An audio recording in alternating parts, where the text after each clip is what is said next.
नमस्कार दोस्तों, मैं तुलसी। कैसे हैं आप सभी? उम्मीद है अच्छे होंगे और इसी तरह हमेशा स्वस्थ रहिए और क्राइम कहानियों से कुछ ना कुछ अपने जीवन में सतर्कता बरतते रहिए। तो ये एक बूढ़ी माँ जो है महाराष्ट्र प्रदेश के कोल्हापुर ज़िले में रहने वाली बाकड़वाला बसाद क्षेत्र में रहने वाली एक बूढ़ी अम्मा जो लगभग 65-70 साल के आसपास है। वो बच्चों के लिए गुब्बारे, खिलौने वगैरह बेचती है। लेकिन 28 अगस्त 2017 की वह दोपहर थी। सुबह से ये जो अम्मा हैं अपने ठेले पर बच्चों के खिलौने, छोटे छोटे गुब्बारे वगैरह लेकर मोहल्ले में निकल जाती थी और बच्चों को इन अम्मा के आने का इंतज़ार रहता था। और कुछ ना कुछ खिलौने बच्चे खरीद ही लिया करते थे। छोटे गुब्बारे, बड़े गुब्बारे, इस प्रकार से ये अम्मा मोहल्ले में घूमकर बच्चों को खिलौने, गुब्बारे वगैरह देकर दोपहर में 10-11 बजे वापस आती थी। खाना वाना बना खाकर दोपहर में थोड़ा आराम करके शाम की टाइम फिर से चक्कर लगाती थी। लेकिन आज क्या है, अम्मा आई नहीं। 28 अगस्त 2017 का वह दिन दोपहर थी जब बच्चे मोहल्ले में खेल रहे थे और अम्मा के घर से कुछ आवाज़ आ रही थी। बच्चों की तो आदत ही होती है खिड़की से झांकने की। तो बच्चों ने खिड़की से झांक कर देखा और अंदर का जो दृश्य था वो अम्मा लेटी हुई थी। उनके चारों तरफ कुछ खून बिखरा हुआ था, ब्लड बिखरा पड़ा था और उनका जो बेटा है हाथ में कुछ नुकीला सा हथियार लिए था। बच्चों ने खिड़की में से ये दृश्य देखा। थोड़ा सा बच्चे डर गए और दौड़ के अपने घर चले गए। घर में जाके माँ को बताया। माँ, अम्मा जो खिलौने वाली अम्मा हैं, जो रोज़ ठेले पर हमारे लिए खिलौने लेकर आती हैं, वो ज़मीन पे लेटी हुई हैं, उनको कुछ हो गया है। मोहल्ला पड़ोस में माताएं अपने पति से कहती हैं। सब लोग जाते हैं और ये दृश्य देखते हैं तो सबकी आंखें खुली रह जाती हैं। ये दृश्य देखती हैं और तुरंत ही वहाँ के बाकड़वाड़ा क्षेत्र के जो नज़दीकी पुलिस स्टेशन होती है वहाँ पे इन्फॉर्म किया जाता है और फिर वहाँ से पुलिस आती है और पुलिस इस घर में जाती है। बाकड़वाड़ा क्षेत्र में जो ये अम्मा अपने बेटे के साथ रह रही थी, ये 65 वर्षीय अम्मा यलम्मा यामा कुचकोबरी अपने बेटे 28 वर्षीय सुनील कुचकोबरी के साथ यहाँ रह रही थी। पुलिस आती है, गेट खोलती है, अंदर का नज़ारा देखती है तो पुलिस की भी आंखें सन्न रह जाती हैं। होता क्या है अंदर का नज़ारा कि अम्मा ज़मीन पे लेटी हैं, थोड़ा सा चारों तरफ ब्लड बिखरा हुआ है और ये जो उनका बेटा है सुनील कुचकोबरी, उनके हाथ में चाकू है, कुछ गैस चूल्हा जल रहा है और इन्होंने अम्मा को हत्या करके उनके कुछ अंग निकाल कर सेक कर खा लिए। तो जब ये दृश्य पुलिस देखती है और मोहल्ले के लोग देखते हैं तो सब देख के भौचक्के रह जाते हैं।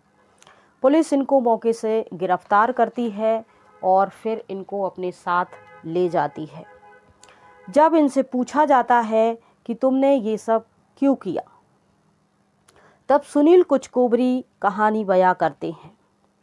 सुनील कुचकोबरी बताते हैं कि मैं सुनील कुचकोबरी 28 वर्षीय शादीशुदा हूँ, मेरी बीवी है, बच्चे हैं, लेकिन मुझे शराब पीने का लत है और अगर मुझे शराब नहीं मिलती है तो मेरा दिमाग काम करना बंद हो जाता है, मैं पागल सा हो जाता हूँ, लड़ाई झगड़ा करता हूँ, मुझे कुछ समझ में नहीं आता। इसी वजह से मेरे बीवी बच्चे मुझे छोड़कर चले गए। नशे का मैं इतना आदी हो गया हूँ कि किसी काम में मेरा मन नहीं लगता है और इसीलिए मुझे शराब पीना था। मैं घर पर आया, मैंने अपनी माँ से शराब के लिए पैसे मांगे, लेकिन माँ की तबीयत कुछ ठीक नहीं थी। वो आज खिलौने बेचने नहीं गई थी, पैसे नहीं थे, इसीलिए उनने देने से मना कर दिया। फिर मैं बाज़ार चला गया। इसके बाद मैं दोपहर में घर आया। फिर मैंने अम्मा से पैसे मांगे, लेकिन अम्मा के पास पैसे नहीं थे। अम्मा की तबीयत ठीक नहीं थी, पैसे देने से मना कर दिया। फिर मैंने खाना मांगा, लेकिन घर में खाना भी नहीं था, क्योंकि पैसे नहीं थे तो खाना कहाँ से होगा। फिर जब मुझे खाना भी नहीं मिला, पैसे भी नहीं मिले, तो फिर मेरा मन जो था नशे का आदी था, लत लगी हुई थी। तब जाके मैंने किचन में गया, खाना ढूंढा, नहीं मिला। तब मैंने चाकू से अम्मा पर वार कर दिया। अम्मा वृद्ध थी, अपने आप को बचा नहीं पाई, चीख चिल्ला नहीं पाई। मेरे लगातार वार करने पर अम्मा की मौके पर मौत हो जाती है। इसके बाद मैं अम्मा के कुछ विशेष अंग जो होते हैं, उनका हार्ट, किडनी, लीवर, गुर्दे वगैरह थोड़े से निकाल कर तवे पर सेक कर मैं उनको ही खाने लगता हूँ। आपको ये सब एक नाटकीय या फिल्मी स्टोरी लग रही होगी, पर ये रियल है। अब हम सभी, जब मैंने भी पहली बार ये कहानी इंटरनेट पर, सोशल मीडिया पर देखी, तो मैं भी सन्न रह गई कि ये भी हो सकता है। ऐसे मनुष्य हमने सिर्फ सुने थे कि कोई समुद्र के बीच में फंस गया, तो वहाँ कुछ खाने पीने के लिए नहीं था, तो ज़िंदा रहने के लिए इस प्रकार से उन्होंने खाया, और फिर व्यक्ति ने आके वहाँ की काली रात की कहानियाँ, ऐसी स्टोरी हमने पढ़ी थी। लेकिन ये रियल स्टोरी है महाराष्ट्र के कोल्हापुर ज़िले की।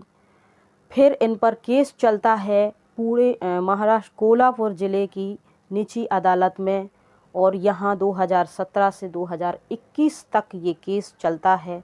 और 2021 में इनको मौत की सज़ा का फरमान जारी कर दिया जाता है जिला अदालत की तरफ से। इसके बाद 2-3 साल दोनों वकीलों की बहस होती है, और फिर इनको एक और मौका दिया जाता है कि आप चाहो तो। ये डर जाते हैं, घबरा जाते हैं, और फिर इनसे कहा जाता है कि अगर आप अपनी सज़ा को, मौत की सज़ा को उम्र कैद में बदलवाना चाहते हो, तो आप हाई कोर्ट में रिक्वेस्ट कर सकते हो। फिर इनका जो वकील होता है मुंबई हाई कोर्ट में इन सुनील कोचकोबरी का अपील कर देते हैं कि इनकी जो मौत की सज़ा है वो माफ़ करके उम्र कैद में बदल दी जाए। इसके बाद 2021 से 2024 तक, यानी 1 अक्टूबर 2024 को फाइनल निर्णय मुंबई हाई कोर्ट के जजेस जो होते हैं इस पर ले आते हैं, और यहाँ जो जिला अदालत का जो फैसला था इनकी सज़ा का, मौत का, वही फैसला बरकरार रखा जाता है। और इसमें कहा जाता है कि ये जो इंसान है सुनील कोचकोबरी, इन्होंने मनुष्य का अंग खाया है। इसके लिए इनका टेस्ट वगैरह हुआ, डीएनए मेडिकल टेस्ट हुए, जो वहाँ पड़े थे अंग को, बॉडी का पोस्टमार्टम हुआ, वो चेक हुआ। जो तवे पर कुछ मानव अंग पड़े थे वो चेक हुए। इनके मुंह में जो इन्होंने खाया था उनका थोड़ा सा जो भी है टेस्ट हुआ उनका लेकर, डीएनए सारे टेस्ट मैच करे गए, और ये साबित हुआ कि हाँ, इस मनुष्य ने अपनी माँ को मारकर उनके कुछ अंग खाए हुए हैं। तो ये जो अपराध था, जघन्यतम अपराध, ये अदालत ने कहा, हाई कोर्ट अदालत ने, मुंबई की हाई कोर्ट अदालत ने, कि इस व्यक्ति को अगर हमने सज़ा छोड़ दिया उम्र कैद में, तो फिर जेल के अंदर रह के भी कभी ये इंसान फिर से ऐसी वारदात को अंजाम दे सकता है। इसीलिए इनकी जो सज़ा है वो बरकरार रखी जाती है, और पूरे की जो ये जेल में बंद थे वो उनको वहाँ मुंबई हाई कोर्ट की अदालत में ले जाया नहीं गया था, बल्कि वीडियो कॉन्फ्रेंस के जरिए इनकी पेशी वहाँ करवाई गई थी। इनका जब बैकग्राउंड आया, ये बात जब पूरे मोहल्ले में फैली, फिर धीरे धीरे सोशल मीडिया पर फैल गई, और हर कोई इंसान, जहाँ तक ये न्यूज़ वायरल हुई और सोशल मीडिया और मीडिया रिपोर्ट्स के मुताबिक, मीडिया रिपोर्ट्स की माने तो ये जो इंसान हैं, इनको ये जो है नशे के आदी थे, और इनको जो मीट खाने की आदत थी, इन्हीं आदतों के चलते इन्होंने ये काम ऐसा करा कि अपनी ही माँ की हत्या की और उनके ही मीट को खाया। मतलब ये कोई भी इंसान, कहते हैं नशा थोड़ा थोड़ा करके हावी हो जाता है इंसान पे, तो ये जो शराब होता है, नशा होता है, सेहत के लिए हानिकारक है। आप इनसे हो सके तो बचकर रहिए।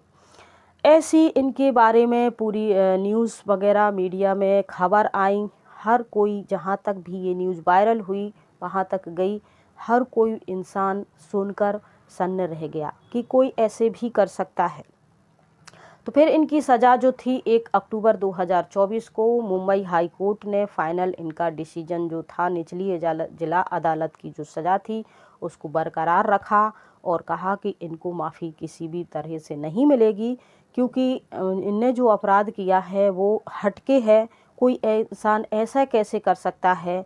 इंसानी टुकड़ों को खाना चलो ठीक है, लेकिन अपनी ही माँ के इस प्रकार का जो इनका अपराध था माफ़ करने लायक या उम्र कैद में बदलने लायक नहीं था, क्योंकि इनका जो पिछला क्राइम का या जो भी इनके बैकग्राउंड है पीछे का क्राइम करने का, और जो भी इनकी नशे की आदतें हैं, मीट खाने की आदतें हैं, वो इनमें कभी भी सक्रिय हो सकती हैं और फिर ये जेल के अंदर रहकर भी जेल में रहने वाले दूसरे मनुष्यों को भी नुकसान पहुंचा सकते हैं।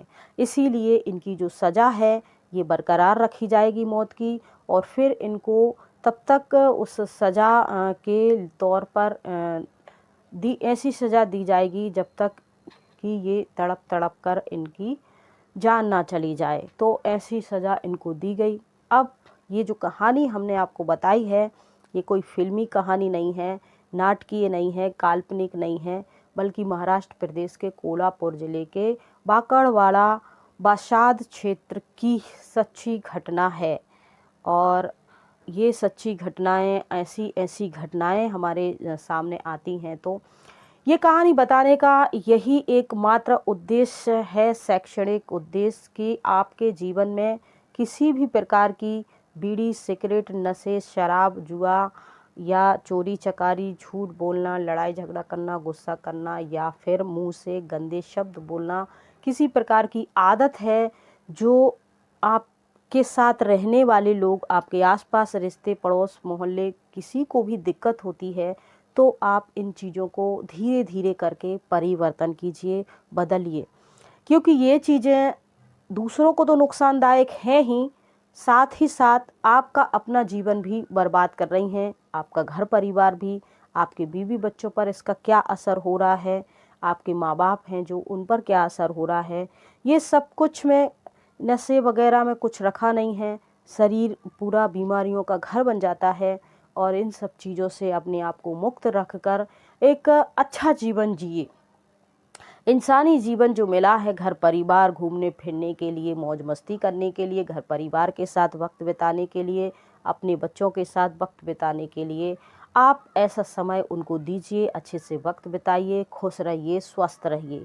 और ये जो क्राइम की घटनाएं हैं, ये तो वैसे सभी को सतर्क और जागरूक करने के लिए होती हैं, लेकिन कभी कभी क्या होता है, लोग इन घटनाओं को सुनकर कभी कभी खुद भी इन पर प्रैक्टिकल करना शुरू कर देते हैं, तो ऐसा नहीं करना है। बहुत से लोग, ऐसी स्टोरियां भी हैं, जब कोई शुरू में कुछ क्राइम करता है तो वो फिर ऐसे क्राइम की स्टोरियां देखता है टीवी वगैरह पे और फिर करने लग पड़ता है। तो इन सब चीज़ों से बच कर रहिए, सुरक्षित रहिए, सावधान रहिए। जय हिंद, जय भारत।